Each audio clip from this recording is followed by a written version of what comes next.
solving mysteries in the night. Chasing shadows, finding answers, shining bright light. No one's left behind in the darkness, all alone. With a heart like a siren, she brings the lost ones home. Silent cries in the dark no longer have to be. For justice wheels keep turning, granny on the beat. Broken voices find their power, call out hope again. When Granny's crime busters run, no victims left in pain. Bravery in her veins, truth she won't disguise. With a fire in her eyes, she's got nothing to deny. Granny fights for justice, never backs down from the call. For the voiceless and the missing, she'll stand tall.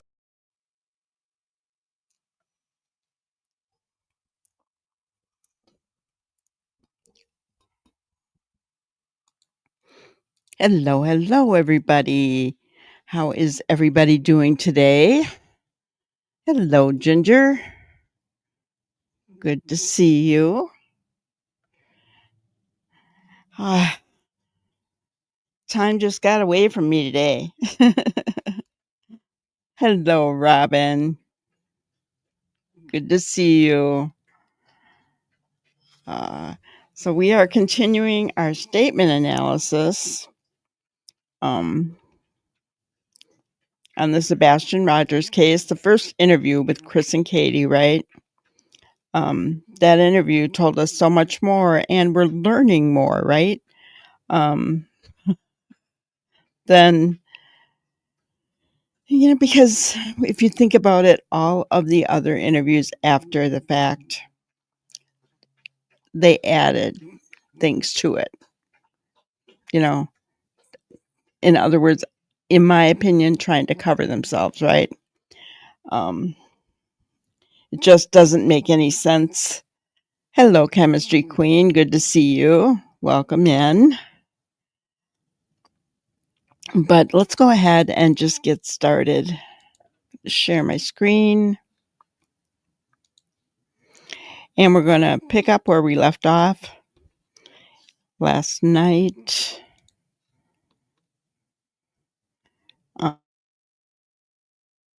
Case Foundation, Chris McDonough, and Steve Johnson is an excellent statement analyst. She's trying to self-soothe to keep things under control. I believe that it is nervousness, but it's not the nervousness that we should be seeing. It's self-preservation. Yeah, that's interesting. Mally again came up with another good one. It's Lamaze breathing, right? Pant, pant, blow. There you go. So interesting. All right. And so at that point, is that when you call 911 or what's going through your mind? Well, we were on the phone and I was like, is he on the other side of the bed? Did he said while we were on the phone, I was there? I'm going to back that up for a second. Back that up. Yeah. Did I mishear that? Yeah. One, or what's going through your mind? Well, we were on the phone and I was like, is he on the other? What was that? That's a really good question. Did you hear that? Did you guys hear that? Maybe I'm hearing something that I want to hear, maybe, but everybody else weigh in. Just listen to tell me what you hear. When you call 911 or what's going through your mind? Well, we were on the phone and I was like, is he on the other side of the bed? It's a good point, guys. What do you hear? What does he say there? We were on the phone and I heard there. Did you guys hear that? And he stopped himself. That is the first time I picked up on this in that video. How about you guys?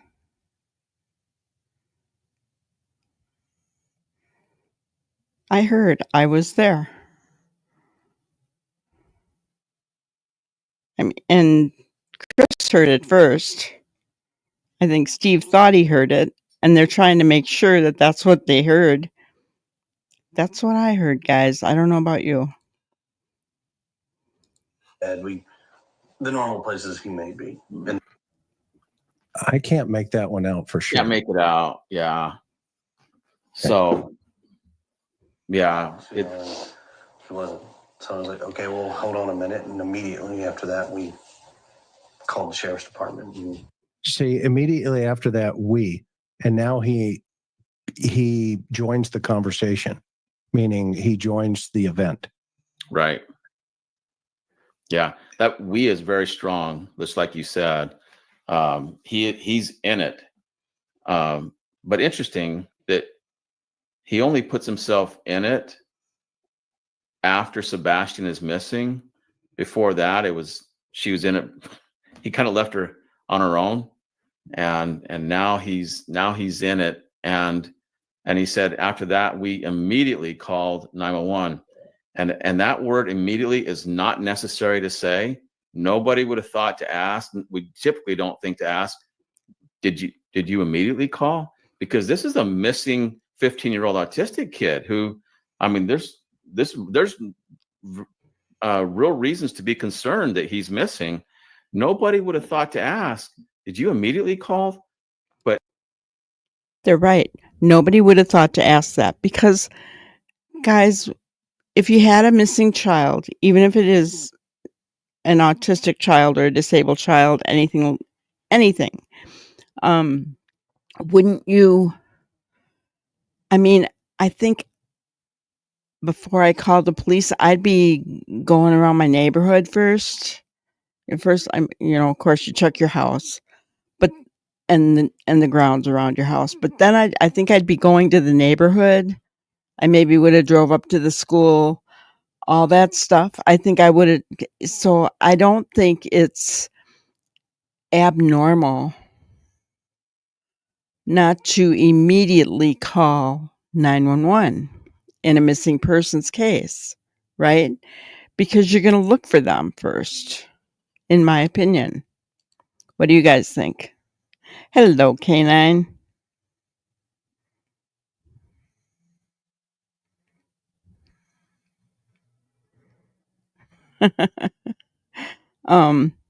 Yeah, so to me, I would be out looking around my neighborhood first or calling friends or whatever, doing what was normal as far as what my child would do, right? Before I called the police. That would be me. So it isn't unusual, I don't think, to not immediately call. I also found it funny where they said that Chris didn't insert himself until after Sebastian's missing. Did Chris realize that? I mean, I don't know.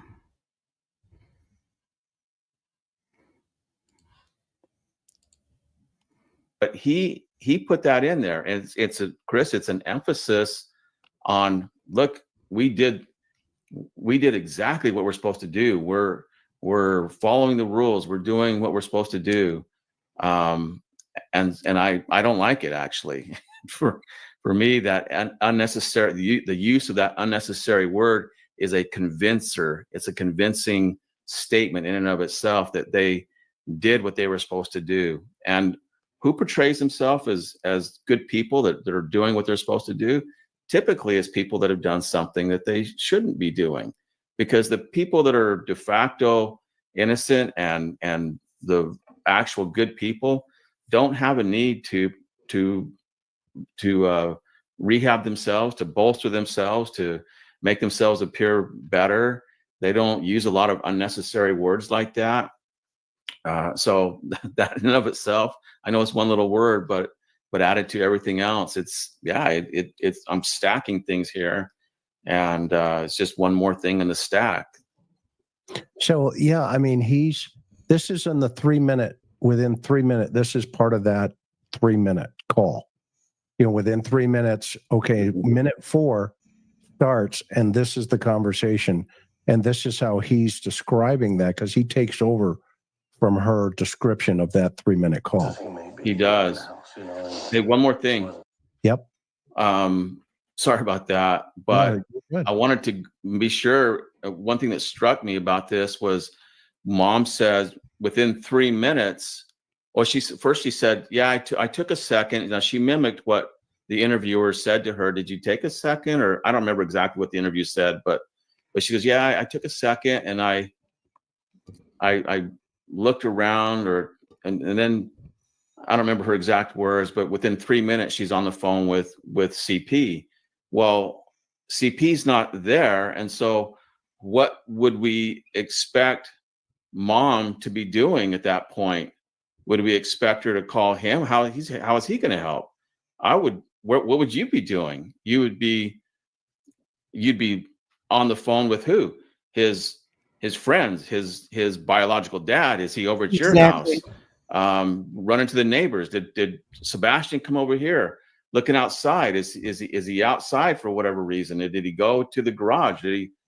All these other things. I can think of like a laundry list of things that I would think mom would be doing and places she would be going and people she would be calling to check. Not CP, who's out of town. Why does she call him? That's weird, because isn't that just what I said that I would be doing before I call police? Yeah, K9 said, I'd check the house, look around outside, go to my immediate neighbors, then call 911. Along with that, before calling 911, I would have called friends. Now, we know Sebastian didn't have any friends, but I mean, normal process. What did my child, who did my child hang out with? As I'm thinking about my children, I'm thinking about the people they hung out with when they were teenagers. Names are popping into my head, right? And that's what you'd be doing, right? Hello, Sam. Good to see you. So yeah, he is saying exactly what I said a little bit ago, that a normal mom, that's what they'd be doing, right? Looking around, because in my opinion, it would be embarrassing to call police right away and then I go and look in the garage and there he is making a Lego car or something, right? That's always my thinking, right? I'm going to do everything I can before I have to call the police to get them involved in something, right? Yes, contact Seth, the biological father, see if he's there. Yeah, I mean, but she didn't do any of that. Just like she never checked for him in bed because she knew he wasn't there.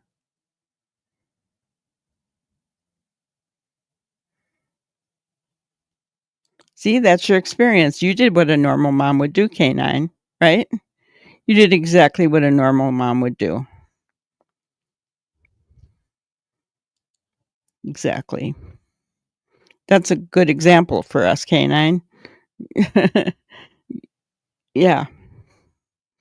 Makes sense to me. But she didn't do any of she didn't try to wake him up that morning because she knew he was already gone. She didn't look around the house because she knew he was already gone. She did go outside to make a show. She did drive down the street to make a show. Right? But she didn't call Seth. That was a mistake. Although, I guess she could say, well, I knew Seth was working. Whatever. She could say that, but all right, let's continue on. That makes this even more significant. She pulled him into this with that mentioning of a phone call, and now he takes over and it's like, we did this, we did that. They are united in this. But it's not what I would have expected mom to do. I would expect to hear that I was frantic out of my mind and I did all these things to find Sebastian. And when I realized, hey, he's nowhere to be found, I wouldn't be calling CP.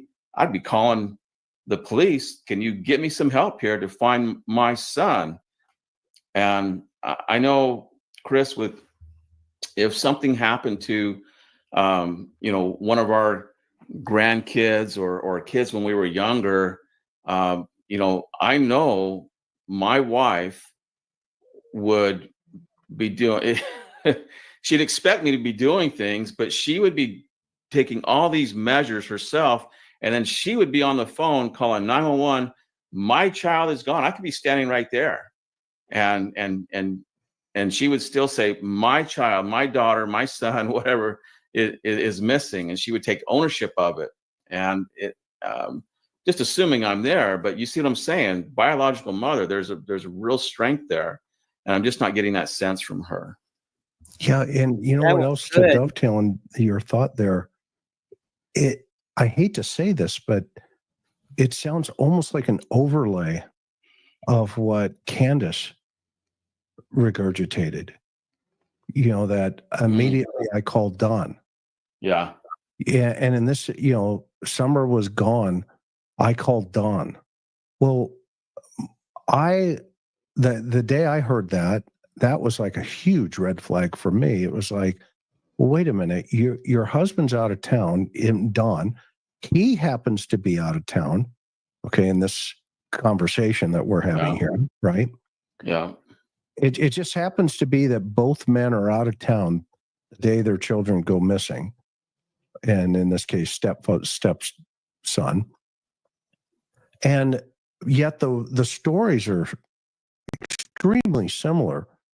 The environment's different, but they're very similar. And in this situation where, he starts carrying the conversation here, he takes it away from her for a second, and then he interjects himself into the narrative of that conversation where, I hear, we look there, etc.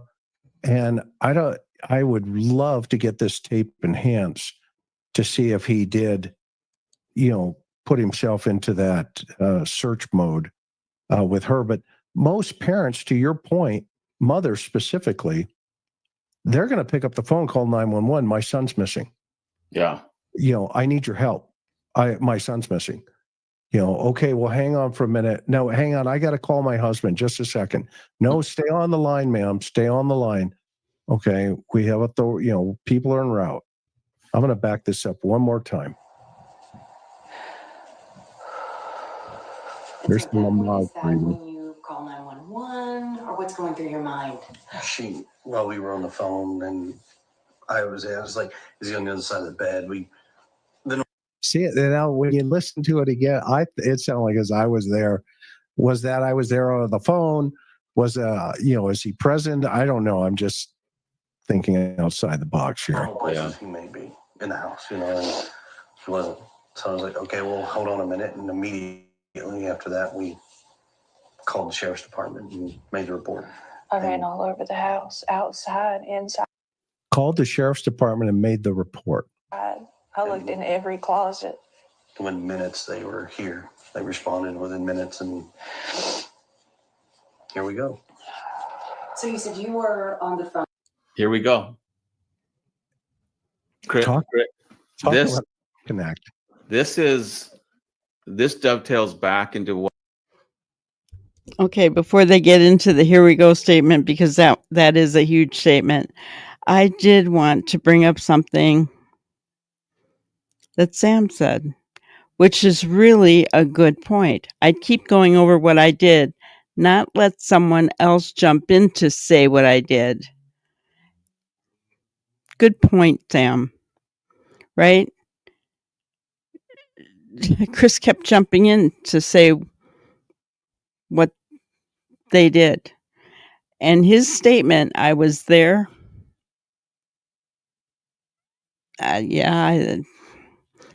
Is that one of the things where we learned yesterday?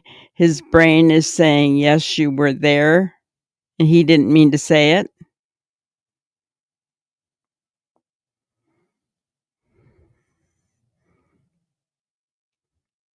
Now, we know he wasn't there in the morning because he was at work. But I believe with all my heart that he was there at 3 a.m. Right?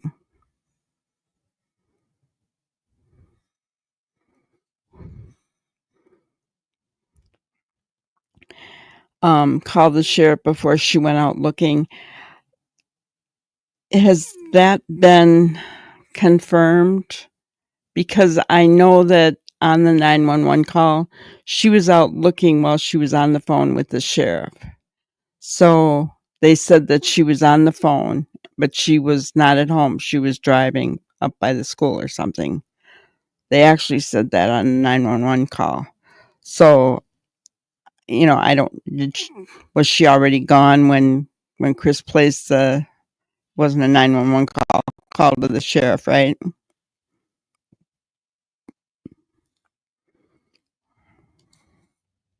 Horrible feeling.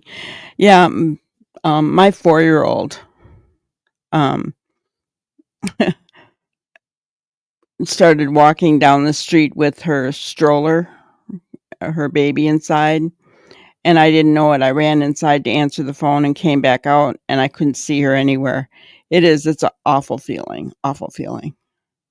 One of our neighbors saw her and brought her back, though. Thank God. Thank God. But that's a horrible feeling when you can't find your child. It's awful.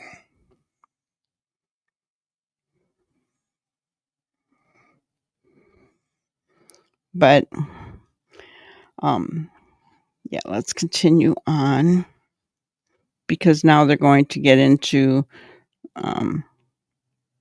the here we go statement. What she said, she called CP and she goes, he's nowhere to be found. Like, what did I say before? That, like, what, here we go. We're going to the next step. And that's kind of what he just alluded to. Like, oh, here we go. It's this the next step. And now they go into all this detail about how many cops were there, and they were all the way down the street.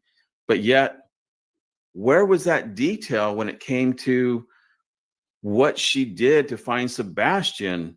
I mean, she did have this little second thought, like, oh, by the way, I did do all these things, but it wasn't in the beginning. It took a bit for her for that to come out of her brain. And we certainly didn't have it when she was describing the day and the evening, all the different things, experiential memory, your last moments with your son, the last day. Those things become very dear to you. And if it's the last day, that something happened to them, they disappeared.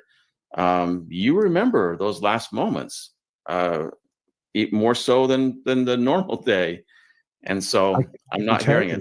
It's opposite. Yeah, there's a disconnect here. There's a disconnect. That's it. I mean, and my circumstance. I mean, when Karen and I lost our son, I was standing at the teacups with our niece in Disneyland when that phone rang and we got the message that our son had passed from the police in an accident. And I can tell you that is ingrained here and here. I can tell you exactly what emotions came over me and how they flooded my mind, my body. I'm not seeing this. This little boy, 15-year-old autistic son, and they've had 8 days now to process this. 8 days. And, to your point, Steve, I'm not seeing that. It's like, oh, here we go. Let's move. We got things to move. And he's a former military guy. He's a former Navy guy. So for him, maybe it's like, saddle up, let's move. We got things to do. Could be. But, Chris, as you're describing, you remembered you were at the teacups when you got that news. And I'll bet that what flooded your mind was your last conversations with your son, the last time you were with him. I bet that was like forefront in your mind. Yeah. And And I didn't believe it because he was just at our house, earlier, and it's gone. To your point. So you're right. I mean, here, I'm not, it's just like this disconnect. there's a big disconnect here, and it's troubling. It is troubling for me too. Called the sheriff's department and made the report. I ran all over the house, outside, inside. I looked in every closet. Within minutes, they were here. They responded within minutes, and here we go. So you said you were on the phone with her, so Yes, you were not home. No, ma'am. Okay. I was at work. I'm a tower crane operator, and I was working in Memphis at the St. Jude project. So it's, She feeds him the reporters. I wish those reporters would stop feeding a narrative. Just say, where were you and what happened? And let it run. That's what cops do. I mean, a good interviewer anyway. Yeah, what they don't realize is that Holly Thompson is a friend of the family. So if she feels like something needs to be put out there, she's feeding it, right? That's what happens when you have friends. Good, bad, or indifferent, it does make it a little bit harder to, when they're being fed things, to get a good statement analysis off of it. But they're seeing enough other stuff that it's working. Let me just check chat.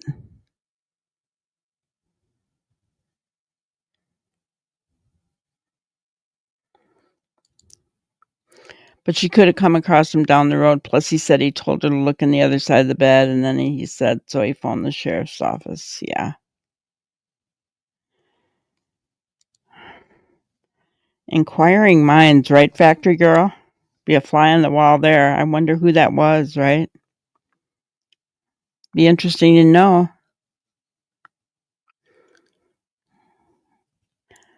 Be interesting to know.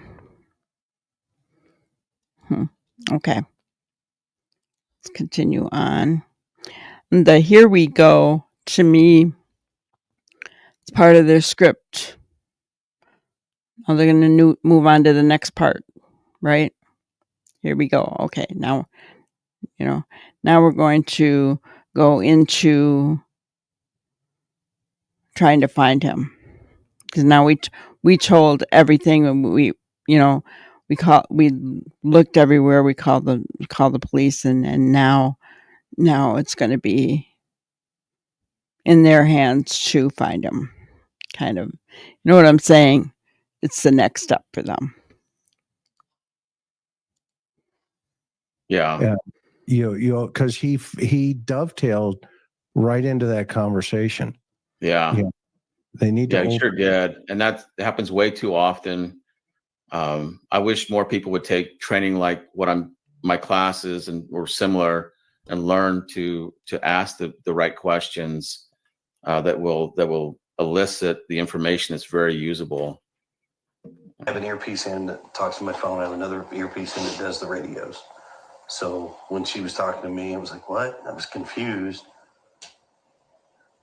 We talked about where he could possibly be, and then we went from there and led to calling the cops, and here we are now. Within minutes. He said it again. He did. Which, yeah, it elevates the sensitivity of that too. That, to me, that kind of solidified in my mind that is in his head. It is more of like, well, on to the next step. This is what we talked about. This is going to happen, and now they're into the next phase. Yes, ma'am. It was rapid fire. They had cars. They had cars from here down to the main road, as far as I could tell. So what's going through both of your minds? I mean, are we panicking? Is it this, I think he's... See, she's given him a multiple choice. And ladies and gentlemen, take Steve's class, because that's not how you interview. Okay.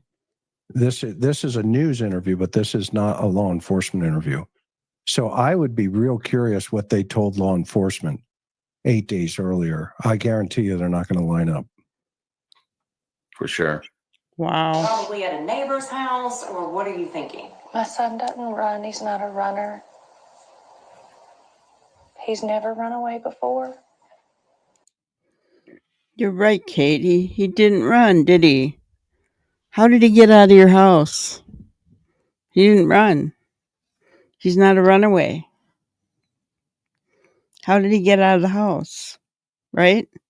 That'd be my question if I was that interviewer.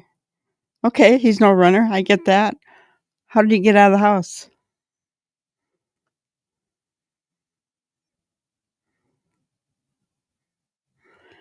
After watching Mob last night, it appears she left the house much later than morning, caught on camera. I believe it. And that's where, it's like I said, like K9, you didn't immediately call the police. You looked around first, right? I wouldn't either. A normal mother would look around the house, call, go out on the street, yelling the name, look around the immediate neighborhood, right?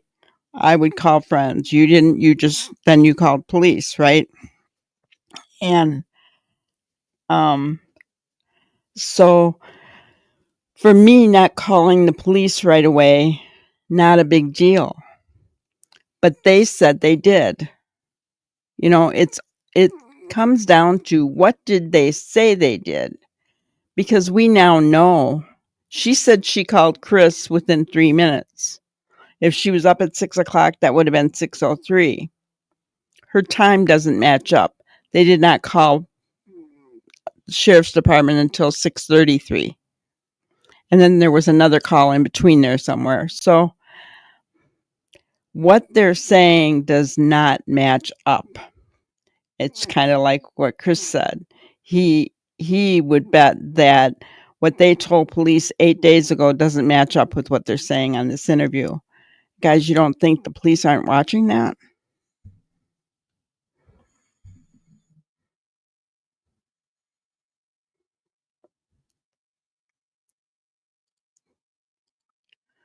Yes, they obviously had conversations about what would happen when Sebastian was reported missing. Yep.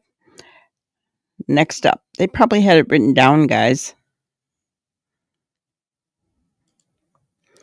He wouldn't be working yet until 7, so he wasn't talking to work and Kay at the same time. Exactly. That's another lie, right? Hi, Aries. Good to see you. Melissa, good to see you. Yeah, he's kind of looking at her like that right now on the frozen thing. Like, what are you saying that for? I know, right? Just straight up and lie.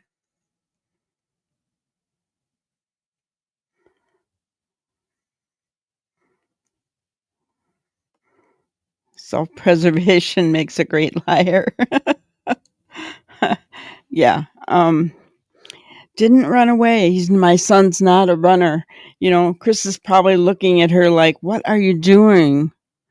We're supposed to be pushing the narrative that he ran away. Right? Hello, Pitter Patter. Good to see you.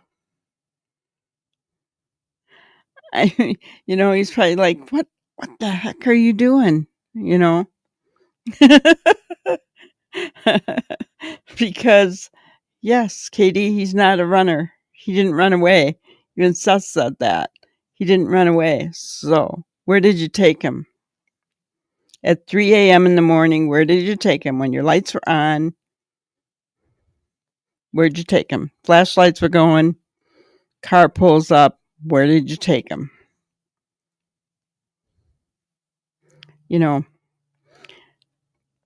I had someone put in comments yesterday under our video that I talk like I know Katie and Chris. That blew my mind.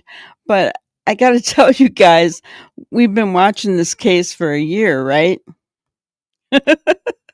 I think you guys know Katie and Chris about as well as I do. I mean, I don't know them personally, no. But I have, right? We've watched every single interview. We've analyzed it to pieces, right? So, you know, to answer that person, maybe they're in the bushes, that's fine. No, I don't know Katie and Chris personally, but we've learned about them for a year, right? Oh yeah, when the interview was over, can you imagine? Can you imagine? Why what, Sam? Why did they ask me that? I don't know. It wasn't a statement. It was kind of a dig at me, I think. Yeah, exactly. The whole world has got a feeling for them, you know.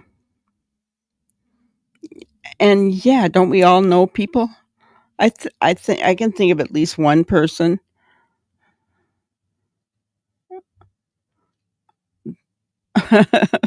um, you know, I mean, we all.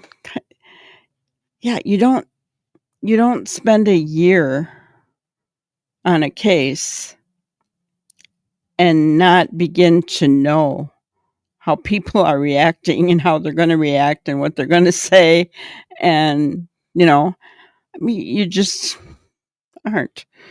But I've never ever said in our chats that I know them.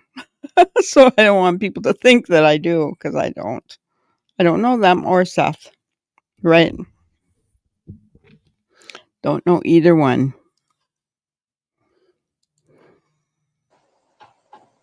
I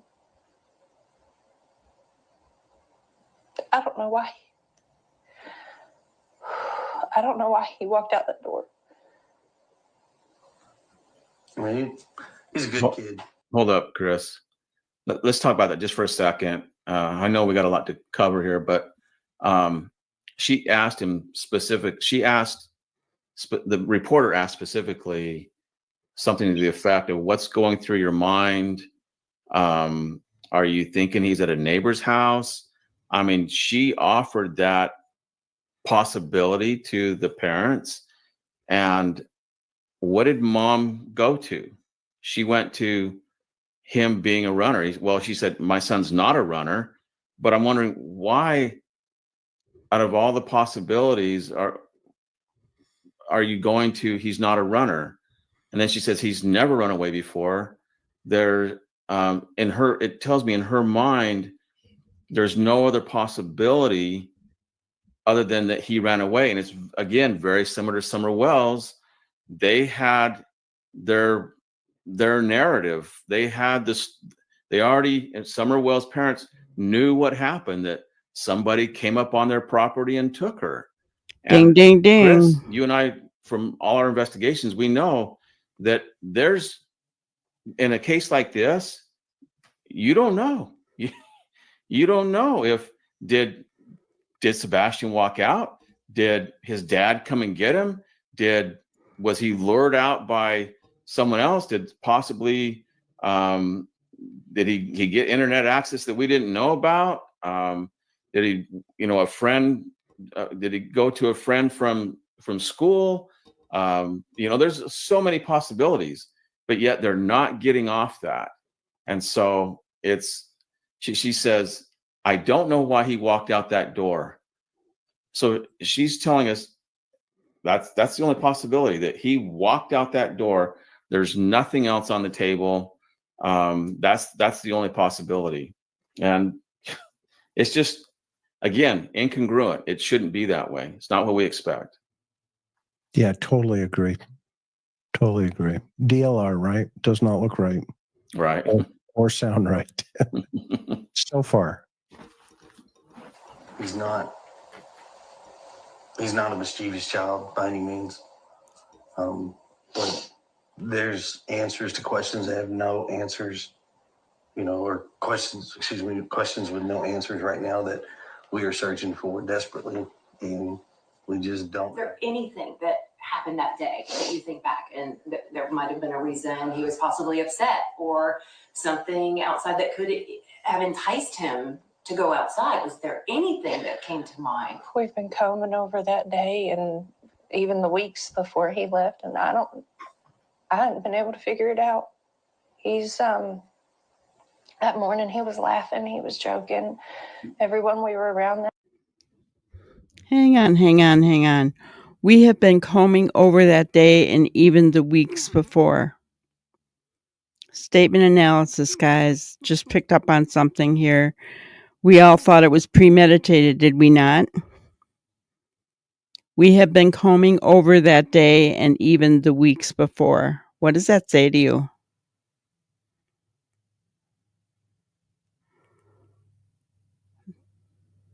They're telling us without telling us that they planned this.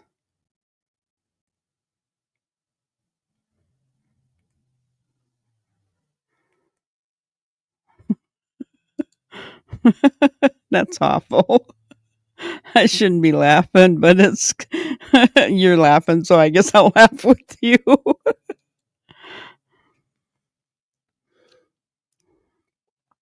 That morning, yeah. But what she said that morning, he was laughing, he was joking. Yeah.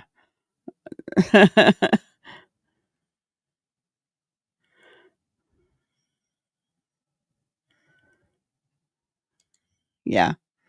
Even walking out the door, right?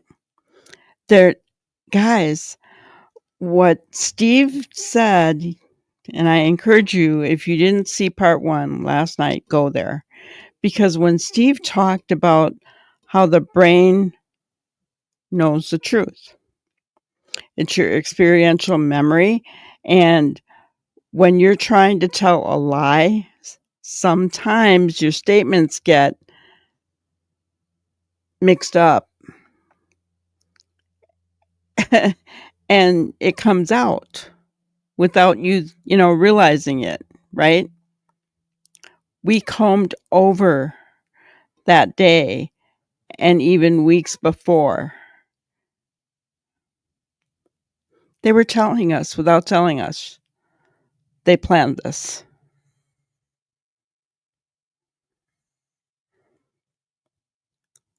Wow. That blows my mind. Yeah, that morning he went missing. Hello, Rosebud. Good to see you.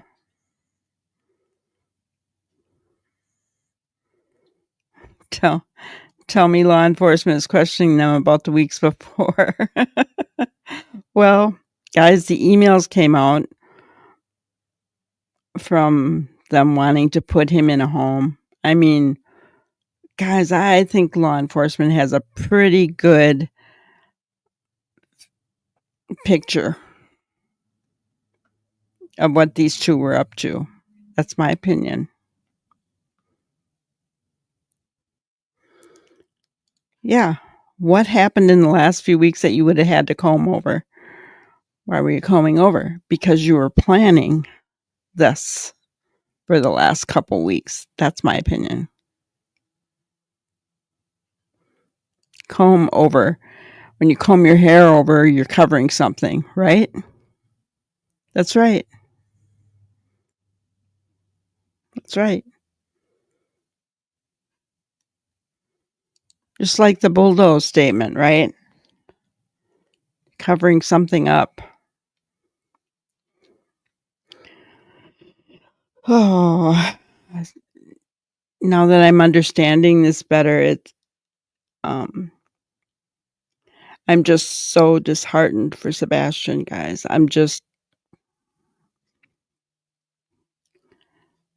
Oh, that day he agreed that he seemed like he was in a good mood. He was behaving. that's a lie because we saw pictures of him at TRH. Seth saw pictures of him at the bowling alley. He wasn't having fun.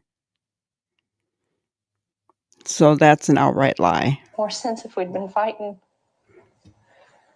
Or he'd been in trouble, but he hadn't been in trouble. Okay, right there. So, interesting that mom says he was in a good mood. He was behaving. Again, a subtle reference to the times that he's not behaving. And I get it. You know, he's a 15-year-old boy and autistic, and I'm sure it's a handful. But when they're missing, it's very common for the negative things to not be at the forefront. They take a back seat to all the good things about the child. And so here she brought it to the forefront, but she said something to the effect of, I don't remember the exact words, but even all the people, all that we know or whatever, agreed that he was in a good mood. Let's go back for a second and I'll replay it for you. Okay. So we can all hear it one more time. Is that okay? Yeah. Before he left, and I hadn't been able to figure it out. He's that morning he was laughing, he was joking. Everyone we were around that day agreed that he seemed like he was in a good mood. He was behaving. It'd make more sense if we'd been fighting. Or he'd been in trouble, but he hadn't been in trouble. Yeah. So interesting that even all the people that we'd been around agreed that he'd been in a good mood. It's that agreed is it caught me by surprise, actually. That means you've been talking to them, and was he or wasn't he? Why does there have to be an agreement that he was in a good mood? To me, this is more of a narrative building type of situation, building the narrative that he was in a good mood, that he was happy. That's the story they're trying to sell. The soggy bread, Chris, that they're trying to sell is that he was in such a good mood that he wouldn't leave on his own. He wouldn't walk out that door. He's not a runner. You should believe me, because even everyone that we were around agreed. So if you didn't believe me before, you should agree now, because everyone else agrees that he was in a good mood. You see how they're building that narrative, and she's selling it. That's what that is there. And then you have dad or CP saying, well, mom said it'd make more sense if we'd been fighting, meaning she brought it up. I wonder why did she bring that up? And then CP saying, or if he'd been in trouble, but he hadn't even been in trouble. And it's just a subtle reference to, hey, Sebastian gets in, we fight sometimes. He fights, or he gets in trouble. And I know it's minor, but it's troubling for me in the context that he's missing. And so I know that when the kids are missing like this, those negative things take a back seat. And what comes to the forefront is all the good things about them. And you're right. This, like you said, it's a disconnect, and it's troubling again, disconnect. Yeah. And in their mind, they're projecting into his mind that Good. if he gets into trouble here, well, then we could understand him being gone. Good. Yeah, I agree. You know, because what they're doing, right? I mean, they're transferring everything into Sebastian's mind of, you know, but then they project him as, well, he doesn't get in trouble. But if he did get in trouble, we would understand him being gone here. You know, Chris, now that you say that, I've been kind of getting this sense here that Sebastian may have got in trouble that night, may have not liked what was going on. There may have been some kind of argument or fight. It came out of their brain. They introduced it.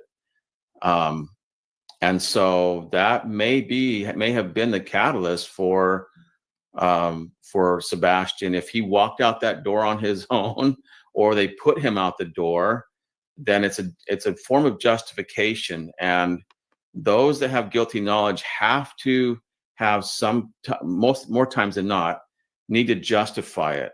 and this subtle implication or inference that Sebastian got in trouble, would fight, would misbehave. Those little inferences now are becoming even stronger to me, that there's a good chance that that night that she portrayed, that day she portrayed as the normal, that he was behaving. I told her I loved you, told my mom, he told me that I loved you. I love you, Mom.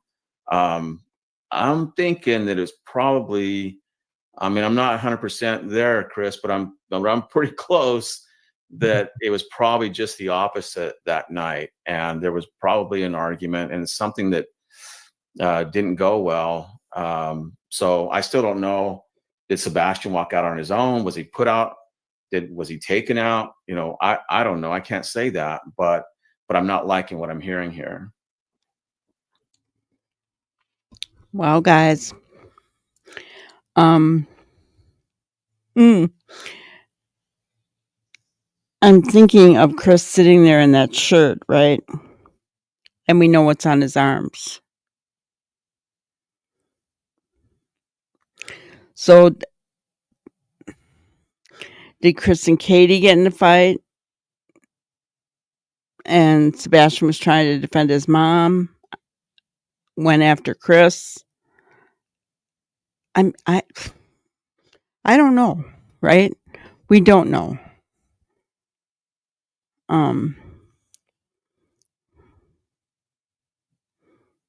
Yeah, did you guys fight a lot? Yeah, right? Yeah, were they all involved in creating this story? Because now thousands of us, right?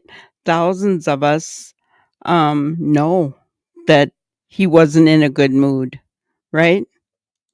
So it doesn't matter who agreed with you, because thousands of us know. We saw the evidence that Sebastian was not a happy camper that day.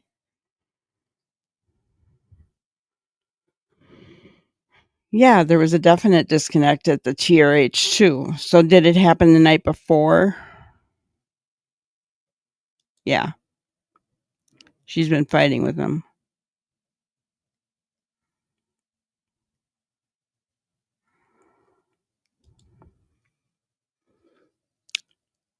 I'm not sure, Rosebud. I don't know.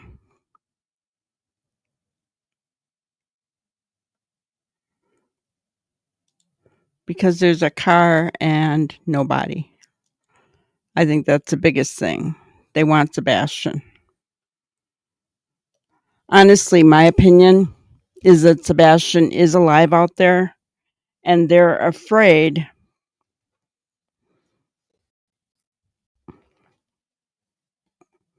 to make an arrest.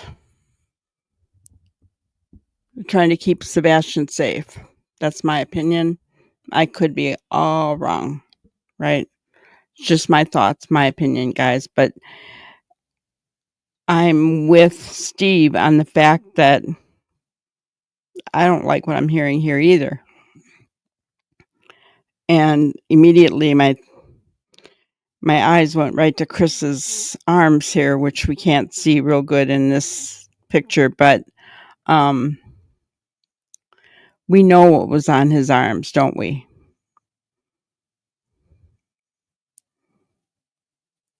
So did he and Sebastian get into it? Did he and Katie get into it and Sebastian tried to get in the middle? I don't know, you know? I don't know. But I don't think that those marks on Chris's arms are from the dogs like he says. It's a scary thought here, guys. So, I mean, the $1 million question, why did he go? And the other $1 million question is how. What about social media? Look at Steve Hold shaking on. his head. I think that Because I stopped it too. Go ahead.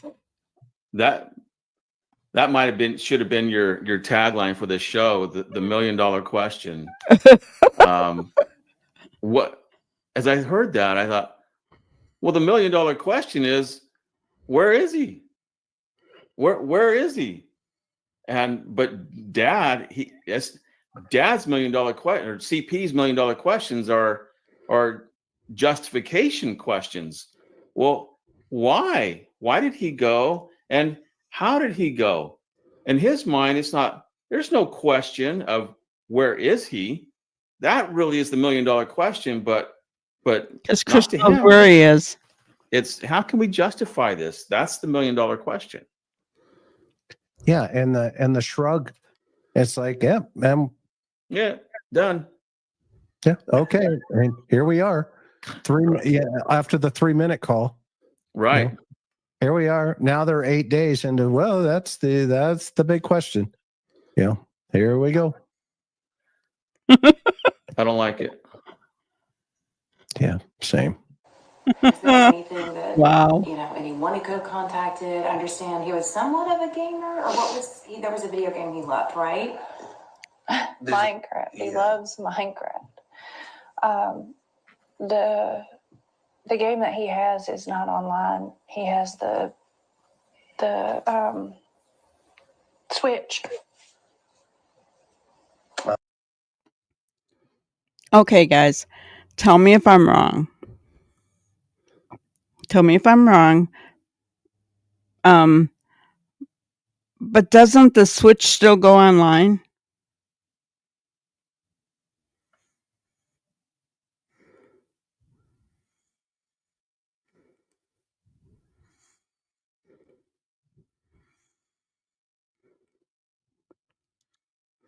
Yeah, Craddock says he's working on a resolution. I don't know.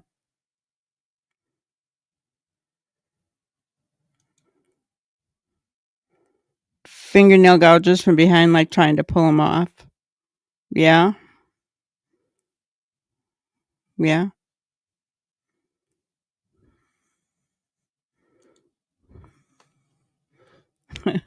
You can play both ways. Oh, gotcha. See, and that's what I thought, right? You can buy games and play it without internet connection. But she's trying to kind of like say here he's got the Switch. But the Switch doesn't necessarily stop you from going online, is what my point was, right? She was kind of making it sound like, well, he's got the Switch, so he wouldn't be able to go online. Yeah, exactly. Yeah, there's no doubt in my mind that you can play it offline, right?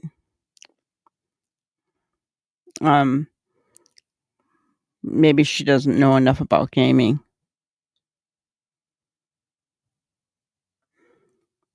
Hello, Anger Boda, is that how you say your name? I'm sorry if I butchered it, but new poster here, but just a thought for a reason they didn't give him to Seth, would Katie have to pay child support?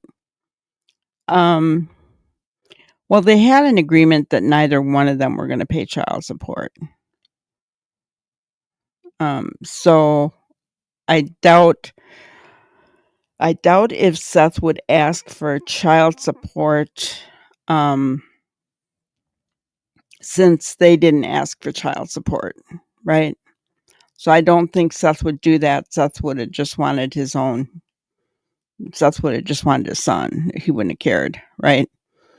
You know, and we've not heard anything about the legalities of that changing. I suppose there's always a possibility that it could have. But I think, in my opinion, Katie didn't want Seth to have Sebastian because she hated Seth. When you think about the date that he went missing, the 26th is the same date that she filed for divorce. I don't know, a little bit too coincidental there.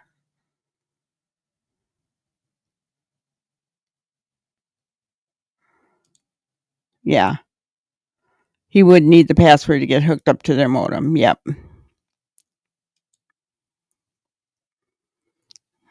But yeah, and I know that Seth was trying to set up schooling for him to come to him.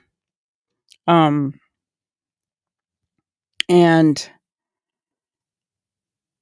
it sounded like it wasn't quick enough for them because now he's gone, right? I think that if they would have went to him and said, we can't do this anymore, we need you to take him right now, I think Seth would have taken him in a heartbeat, right? But 2020's hindsight, you can't, Do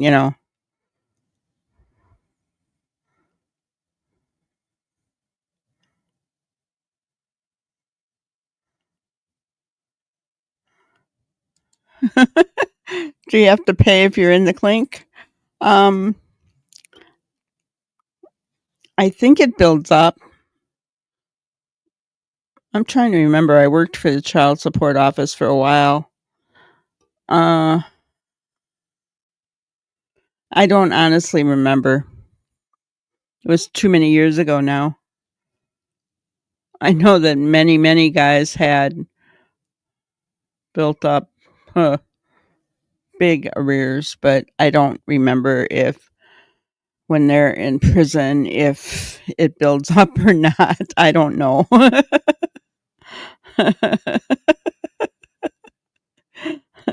Rosebud. The thing that bothers me the most, the fact that KP will not put herself in front of Seth. Seth knows her, and Seth said after what he's seen in the interviews, he doesn't know this Katie. Yeah. Well, I mean, they've been apart for quite a while, but if anybody knows her, it would be Seth because, he knew her when she was young even, right? So, and I'm not saying he was involved with her when she was young. I'm saying he knew her when she was young, guys. Don't misrepresent what I'm saying here.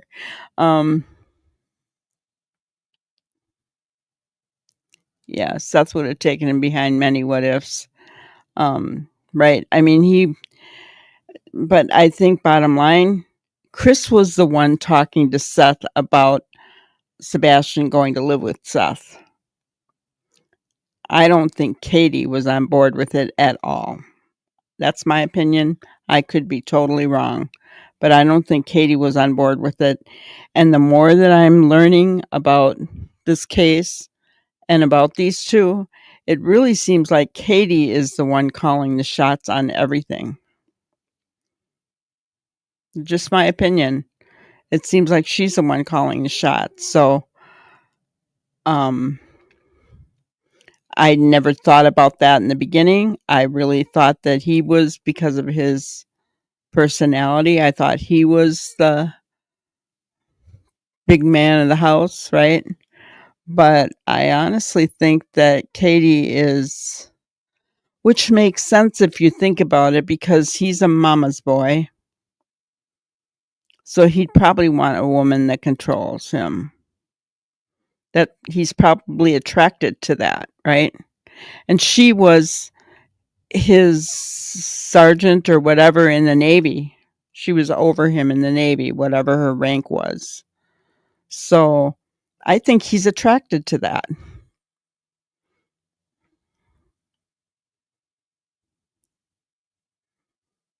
Yeah. Katie obviously had other plans for Sebastian. I think, I know we talked about this a few nights ago, that I thought there might be a Missouri connection on her side of the family, but I haven't been able to find it yet, guys. I've researched, I've looked again. I haven't come across it. But I'm going to keep looking because I could have sworn there was a Missouri connection on her side of the family.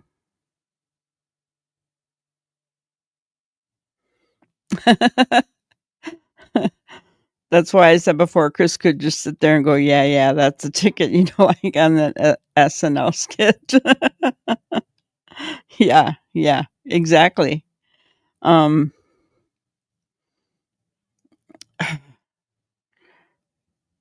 Yeah. The $1 million question. No, the $1 million question is, where is Sebastian? The second $1 million question is, why aren't they in jail? That's my question. Oh man.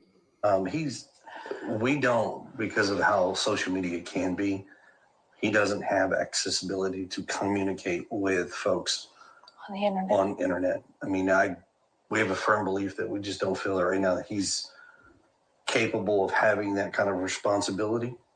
So, I mean, his phone is locked down, his computers, his gaming. He doesn't have a gamer tag. He doesn't have online capabilities with games.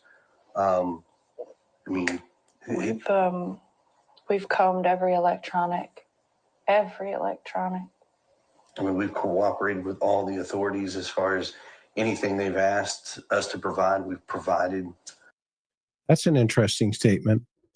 We've Yeah. cooperated with all the authorities as far as Yeah. everything they've asked. Well, okay. I was going to have you stop it there too. I'm glad you stopped. Because he qualified it, just like he's as far as, but did that even need to be stated that we've cooperated with authorities? This is your child. Why?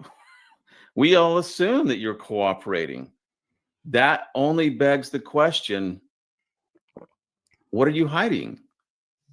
Why even introduce the possibility of a lack of cooperation? Why they need to say that? Good It's question. not necessary Steve. to say. We just expect.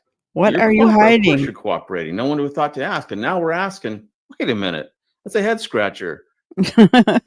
Is there a possibility you're not fully cooperating? And now you break it down even further, like, well, you just qualified your cooperation as far as. So it begs the question, are you hiding something? Yep. Well, and that's to dovetail into your thought. It's interesting. They go from what the likes are of the Sebastian, he likes to play Twitch, to we're cooperating with the authorities.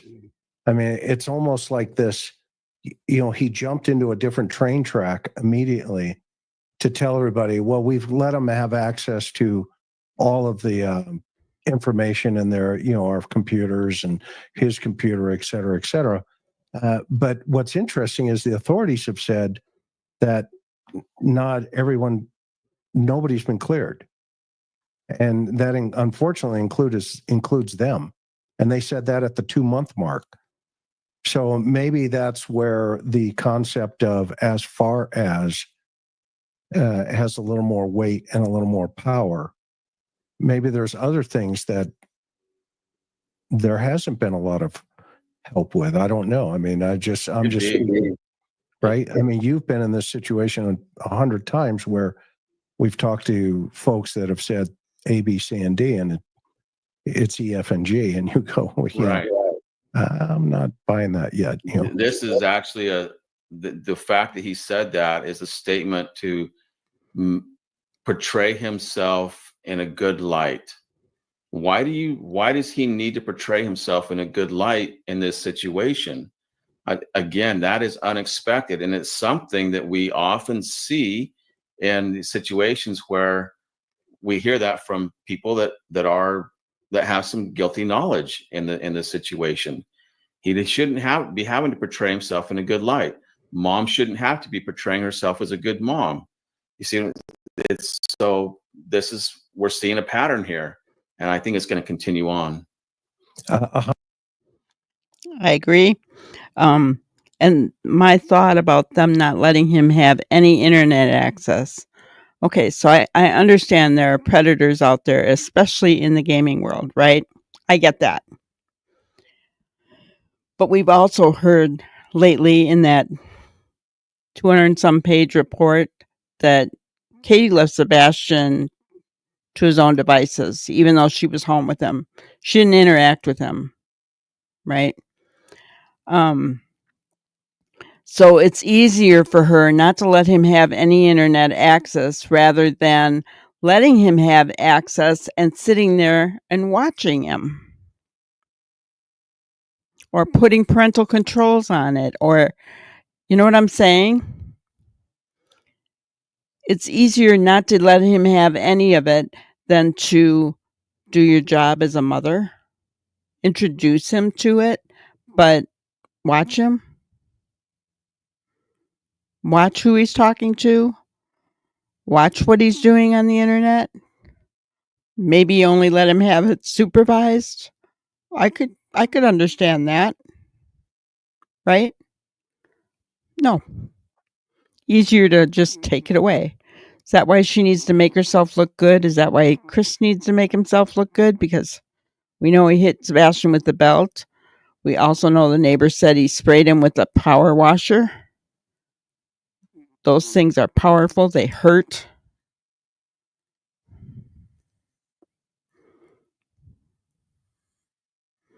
Yeah. Why so controlling and isolating? Because they didn't want to be parents. It was easier not to let him have it than to sit and watch or to teach. Yeah. Their plan to remove Sebastian from the home began when they suggested he go to that boy's home. I think they found one eventually that they didn't let Seth know about, in my opinion, because everyone that they talked to Seth about, he researched and said no. Right?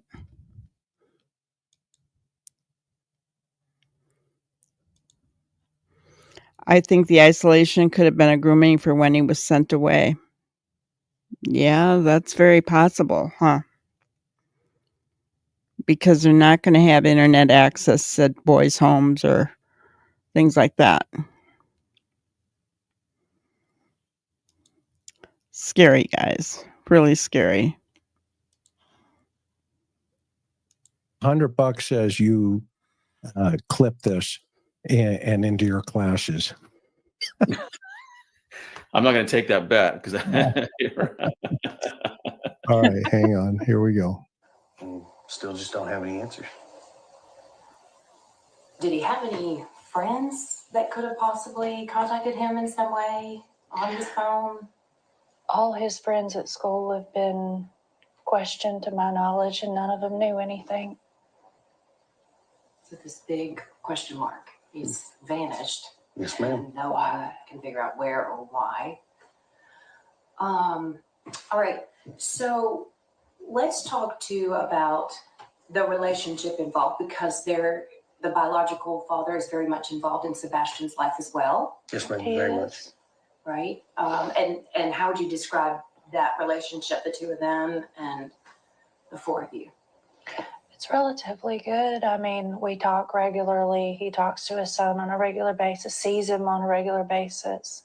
He's involved in school and therapy. And I mean, he didn't have any extracurricular activities, but I can tell you now, if he did, his dad would be in the front row. In two different households, and the communication between the three of us is great. I mean, yes, we're just like every parent. We all have our disagreements, but in the end, we come together as a team and we work and we come up with solutions that as we best see fit. I mean, I'm almost in contact with him almost daily.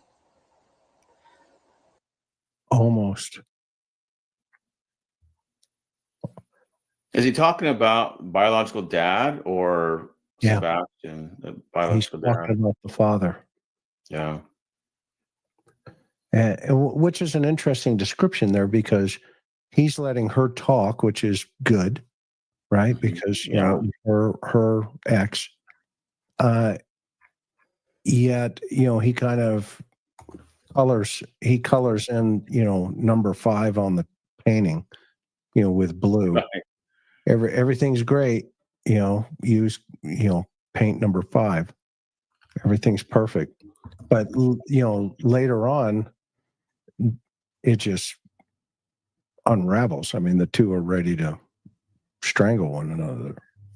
Well, and again, this is a continuation of him portraying himself as a good guy.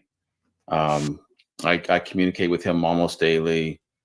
It's more of that portrayal, and you know, and I get it. I'm going to give him a break, you know, because I want to hear about good relationship, but it needs to still be contextual and still I want to hear more things, but um, most of what I'm hearing is CP kind of like rehabbing himself, if you will, for whatever reason. Maybe he's been lambasted a little bit in the media up to this point. I don't know, but he has a need to portray himself as a good guy, which is again troubling. You shouldn't have to do that.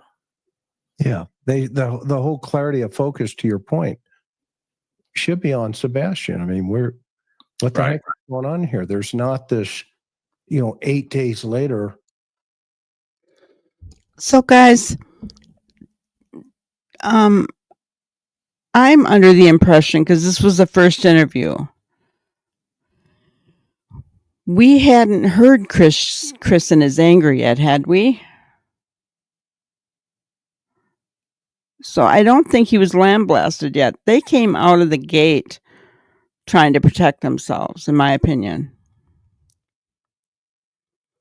Right, Angerboda?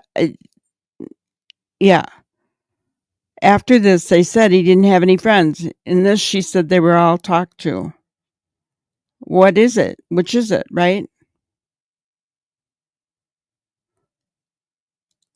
No one knew anything because you didn't tell Sebastian until the last minute, so he couldn't tell anyone. Exactly.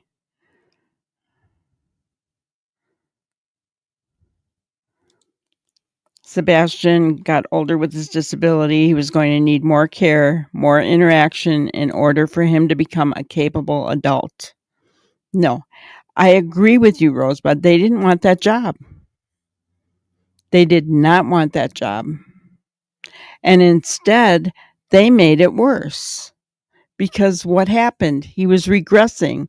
He was wetting his pants, right? That's stress, guys. That's stress or SA, right?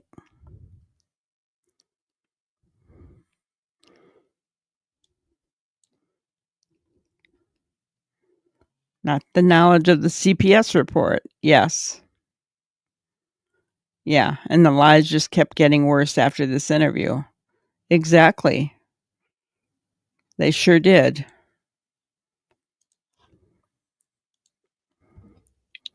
It's almost as if it's like, okay. I mean, 8 days later, and, and I've, in our situation, and I only speak from personal experience of, I can't believe this.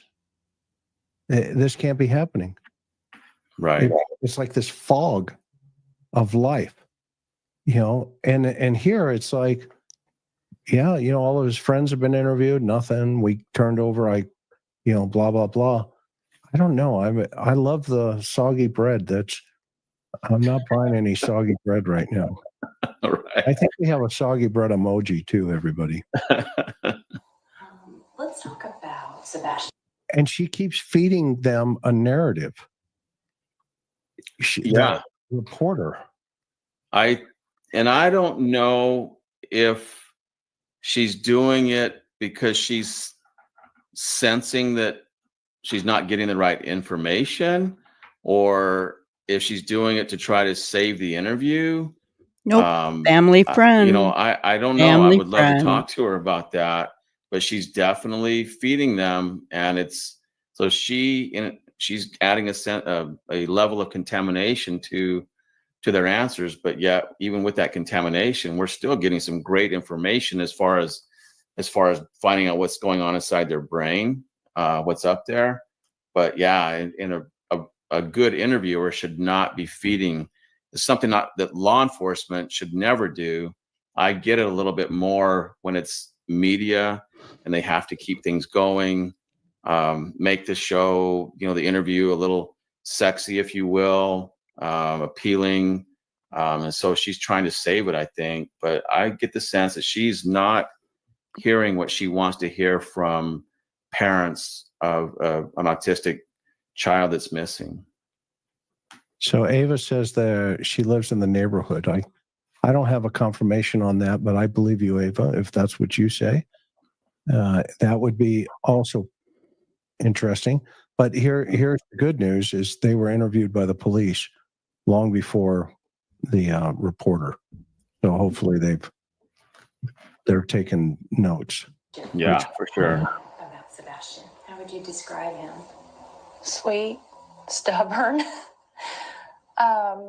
He loves to help. He loves running, and he loves to play his games and his fidgets and Uno. Lord, that's one of his favorite games right now. Favorite color is green. Does he love music? Oh God, he loves music. An eclectic taste. I mean, From as everybody knows, Eye of the Tiger to Eddie Vedder. Oh yeah. Oh yeah. So we got Pearl Jam on one hand, we've got Survivor on the other over here. We've got Taylor Swift, and he's got a big crush on her. I mean, country, rock. no classic. hip hop. We don't allow the hip hop.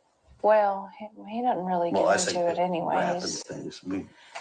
You mentioned he loved running. So did he love the outdoors at all? I mean, would something outside that was somewhat outdoorsy be enticing to him or pull him outdoors? He loves, like, when we were in California and the school had this lap thing to gain money. It was a fundraiser.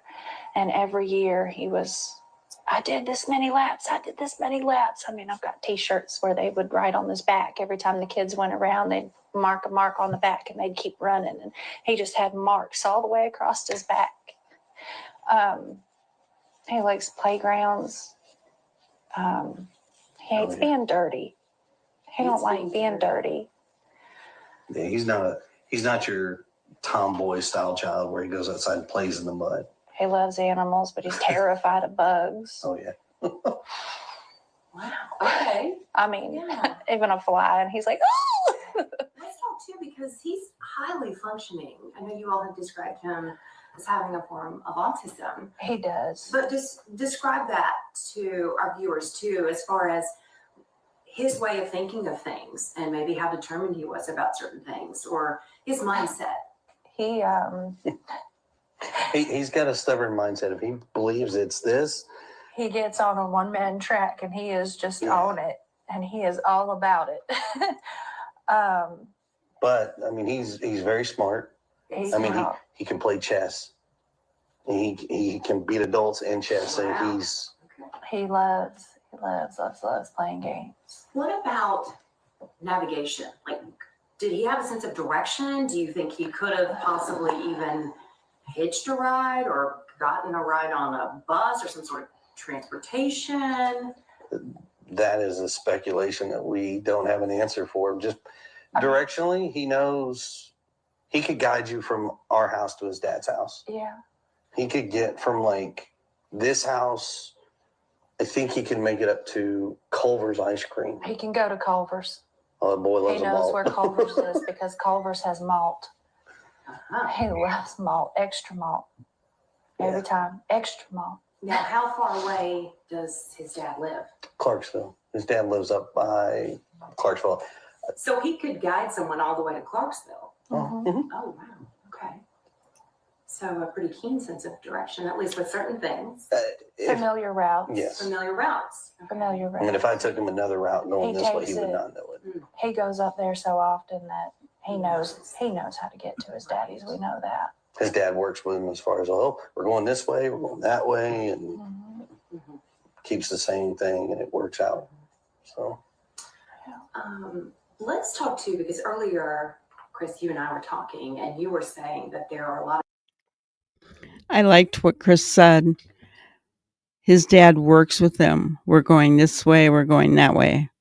Not I work with him. His dad works with him. Right, guys?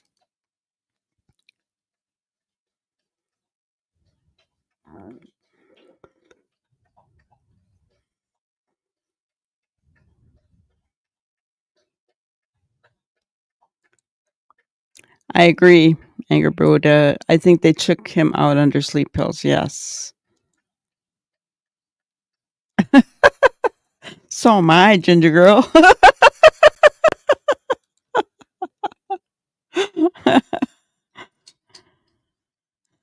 The interviewer is the same one that did their last interview, and that gal is from Hendersonville with ties to knowing the family. Yes. Very close friends of the family. And yes, she has many powerful connections. Yes, Melissa, I agree with you. Seth is a good father.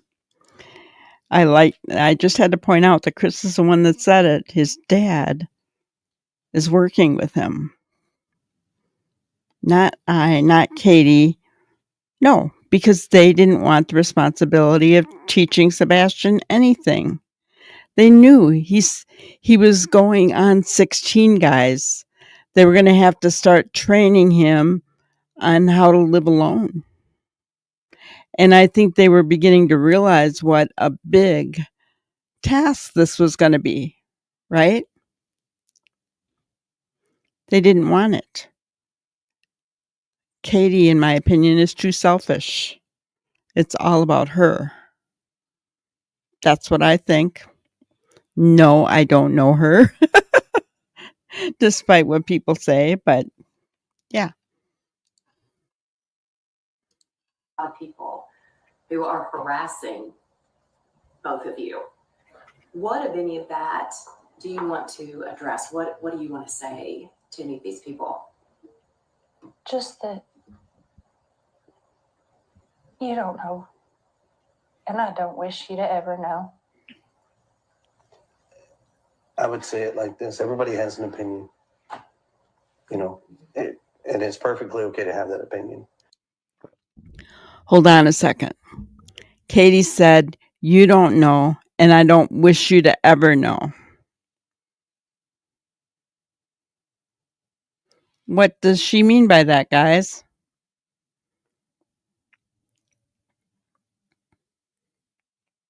You don't know, and I don't wish you would ever know. She is not talking about Sebastian being missing. She's talking her brain, guys, the brain thing, right? She's talking about what she knows. And she hopes we never know what she knows.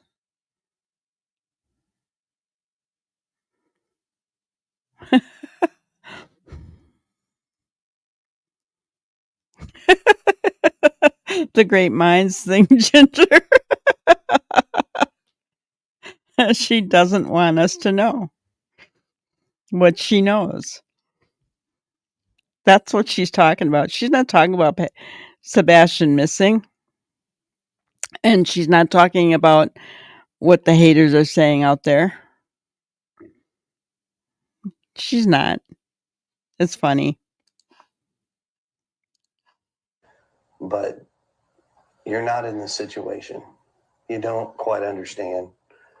I wish people would step back, take a different wide open view, and not assume what they know.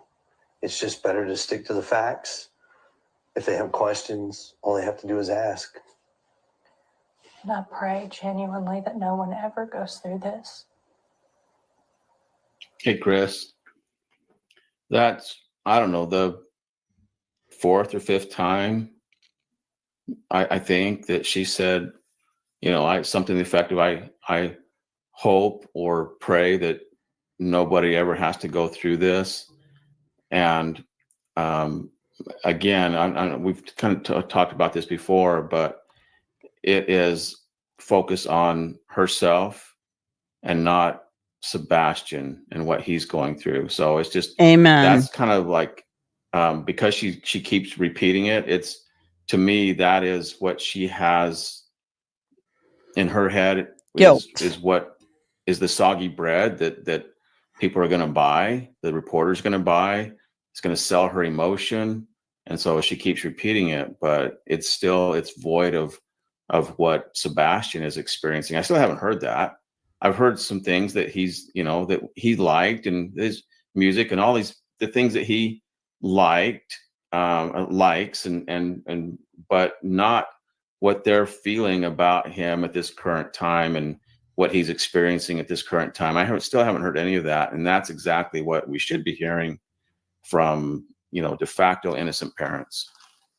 Well, and I agree with you 1,000%, because what they're doing is they're buying empathy from the story Yeah. Mhm. to the community. It's like, I mean, how many times have we had that guy walk in, with a buddy and say, Hank, wait here, I'm going to go talk to the detectives. And then in the middle of the interview, Hank says, or the interviewee turns and says, well, if you don't believe me, go ask Hank. He's in the living room. And so what he's doing, and just my opinion at this point, she's buying empathy to everybody watching this story to say, you see, there's nothing to see here. Nothing to see here. Move along. Everything is cool. Yep. But to your point, what she's not doing is, my son left the house without his shoes. He's on the scale, the spectrum. He has autism. I'm just afraid. I'm scared what he may be experiencing. I don't know how to deal with this, and that is the emotion that you get when it's more in line with, the car on the right side of the road and there's no line for the collision. For sure. Good way to put it. Again, and once again, very similar to what we heard in the Summer Wells case. Almost verbatim. I mean, it's kind of scary, to be honest with you. I know this is going to sound crazy, and I'm sure the trolls will take it. I'm wondering if they watched some of that. I was thinking that earlier. I was wondering that same thing. I just didn't say it, but I wondered the same thing. You would think if they watched some of that they would have learned how not to do things. But human nature is a funny thing, and that even people that, well, let's say, I'll mention this once in a while in my classes, that I'm teaching you about detecting deception and other information in the language.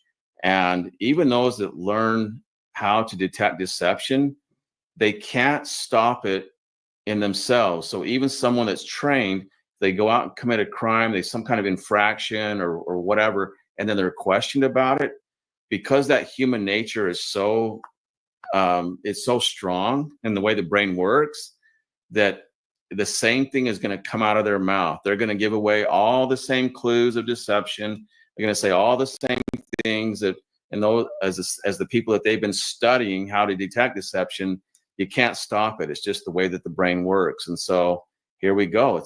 Even if they have studied it, they can't change it. They can't change the narrative. They don't know how to. Yeah. And very few do. And it's very difficult to actually change the story enough to make it believable. They can't do it. Oh, here's an interesting comment. In their very last YouTube interview, they mentioned Summer many times. Oh, well, no kidding. Wouldn't that be interesting, right? Wow. I wonder what the context is. Is it, and they went through it too? Let's see here. Katie elbows Chris when he's talking about bio father. Yeah, interesting. Huh. So that was going through my mind too, guys. I have wondered, because they have made statements about Summer Wells and the case, if they didn't look at that to try to mirror some of the things, thinking that, well, nobody's been arrested in that case, right? Maybe we can get away with it too. I'm just saying. Did they study that case? Because they know there's been no arrests there. They know that Summer has not been found.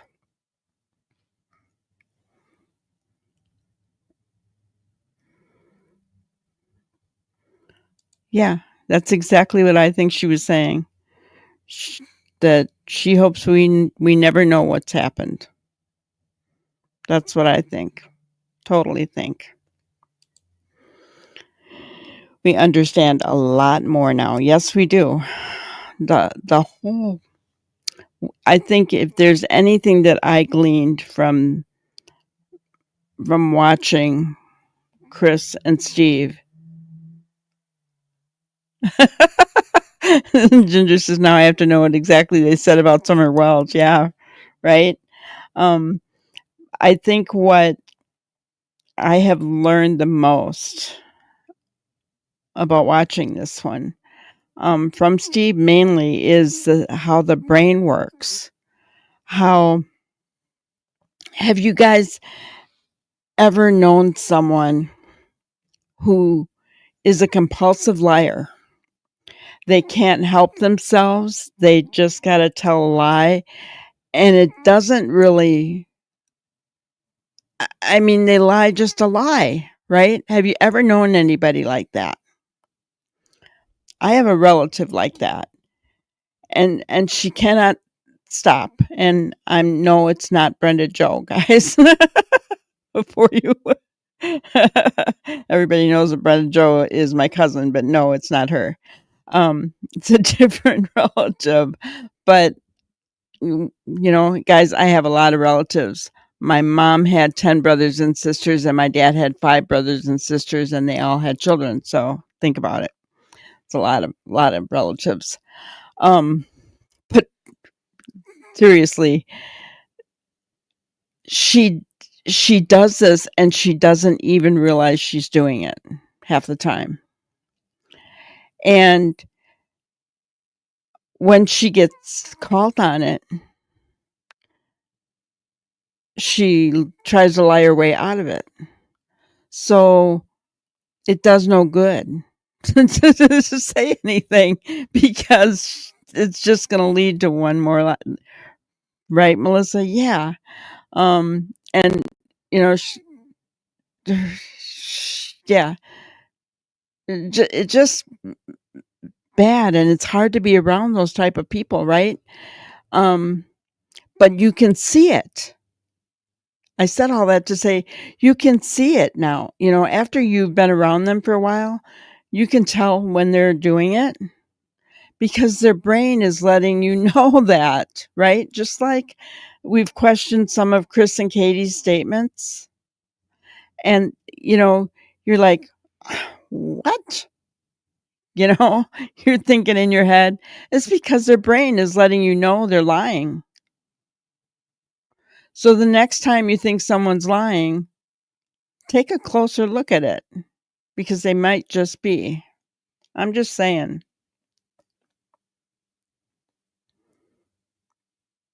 Yes, Melissa, exactly. That's what my relative would do.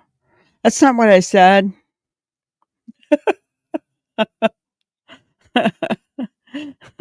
Or when I push it to the extreme and say, and catch them in it and they have nowhere else to turn, then it's, I'm really sorry. I never meant to, that's not what I intended. I'm really, and cry, right? And just, so yeah, the next time somebody you think is lying, analyze it, look at it. Because, guys, that's going to help us as we look at other cases as well, right?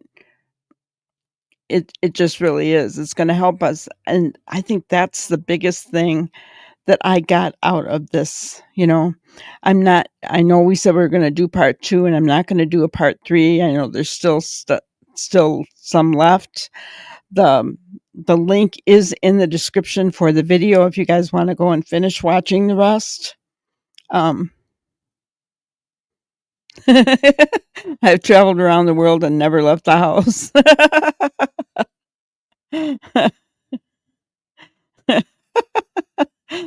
Oh, I see. Ex-husband is a compulsive liar. He would tell people we took these nice trips that never happened. Thank you, Pitter Patter. I appreciate that. Yeah. So you guys get it. People that I have lied, and now it makes more sense, right? The brains, they cannot help it because their brain has the experiential memory. It comes out even though they don't want it to. It comes out, and it's sad. It's really, really sad. You know, I'd almost like to send her this and say, "Hey, but I won't." But yeah,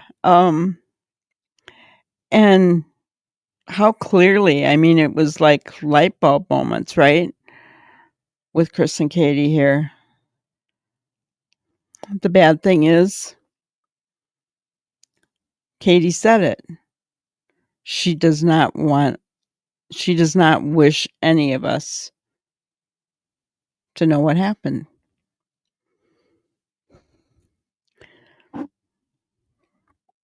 Our only hope is that law enforcement gets the greatest tip of all time and they find Sebastian, because these two are not going to do it, guys.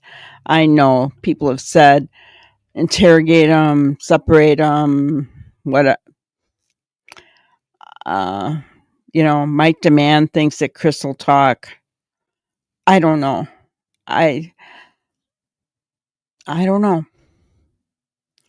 I really, really feel that we have to find Sebastian. That's going to be the answer to everything in this case. Sebastian has to be found. Right? One of the live CP denied something and they said we have it recorded. Yeah. He does gaslight big time. Big time. Right? He tried to pull it over on Truth. And Truth called him out on it, right? Because he talked about his truck. Talked about his truck. Can't talk about his truck or his mother. Today's grannyism. If you can't do anything about it, then let it go. Don't be a prisoner to things you can't change. Tony Gaskins. I liked this one because I have a tendency to want to fix things, guys. I don't know about you, but I have a tendency. I want to fix things. I want to make things right. I want to be a peacemaker, But sometimes there's just, you can't do anything about it. It's like my relative that lies all the time. I just have to let it go because I can't do anything about it. Don't be a prisoner to things you can't change, right? If you can't change something, you just have to let it go, right? And there are certain things about this case that are the same way. Yeah, mother truck, that's right. Lies are not good for their health. Yeah, exactly, they're not. But it's their health, so we can't let it affect our health, right? When we can't do anything about something, and yeah, that's the hardest thing to do is nothing. The hardest thing to do is nothing. That's hard for me. I'm a fixer. I'm a peacemaker. I want to fix. I want to peacemake. But as I've gotten older, I've realized, nope. I can't fix it. I just have to let it go. I can pray, right? I can pray. And that's the one thing that we can do. And Tony doesn't say that here, but that is the one thing we can do. We can pray about the situation. But I have lived long enough to know that if something is bothering me, and there's nothing I can do about it, it starts to eat away at me, right? It starts to eat away at me, and that's not good. So when I saw this today, I was like, oh my gosh, shut up, Tony. And I'm not talking about Seth Tony. I'm talking about Tony Gaskins. Right? It's like, shut up. I don't want to hear this.